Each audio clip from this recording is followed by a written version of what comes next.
No Evangelho de Lucas, no capítulo 15, nós lemos uma história surpreendente. O texto sagrado fala de um jovem que foi até o seu pai e disse: "Pai, eu quero a minha parte na herança."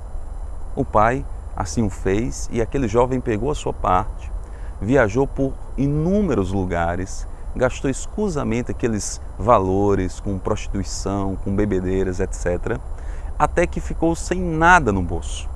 O texto sagrado diz que ele estava muito longe de casa, num ambiente onde havia fome.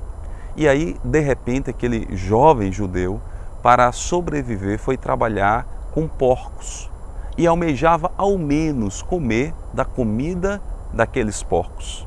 Ele estava no fundo do poço, ferido pela vida, desolado certamente. Até que pensou: eu vou voltar para o meu pai. E eu vou pedir para não ser mais aceito como filho, mas pelo menos como um servo do meu pai. Porque até os seus servos vivem melhor do que como eu estou hoje. Então aquele jovem empreendeu uma viagem e naquele espaço de tempo ele pensava: eu direi ao meu pai: Pai, eu pequei contra Deus e pequei contra o Senhor. Aceita-me ao menos como teu servo, porque eu não sou mais digno de ser chamado teu filho. O texto sagrado diz então que aquele jovem se aproximava de casa e o pai o viu ao longe.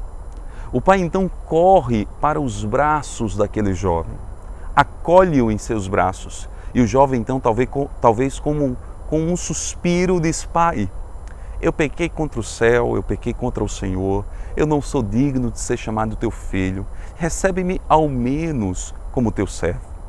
A Bíblia diz que o pai imediatamente providenciou roupas limpas para o seu filho, colocou em seus pés uma sandália nova, colocou em seu dedo um anel, simbolizando que era o seu filho, e acolheu-o e louvou a Deus, porque um filho estava morto e agora reviveu. Essa história é muito interessante e nos leva a pensar em várias coisas. Primeiro, nós podemos estar no fundo do poço. Sempre é tempo de nos voltarmos para Deus e empreendermos um caminho de volta para a casa do Pai. Segundo, o nosso Deus, Ele é um Deus misericordioso. Ele acolhe aquele que se volta a Ele arrependido. Ele restaura a dignidade. Ele nos alimenta, Ele nos dá esperança. Nós sempre poderemos ter esperança no nosso Deus.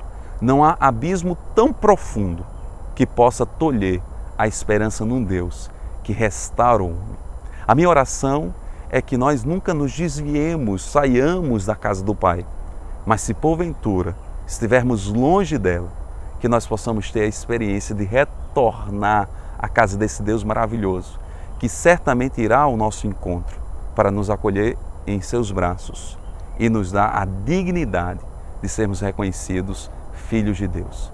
Que Deus nos abençoe. Até uma próxima.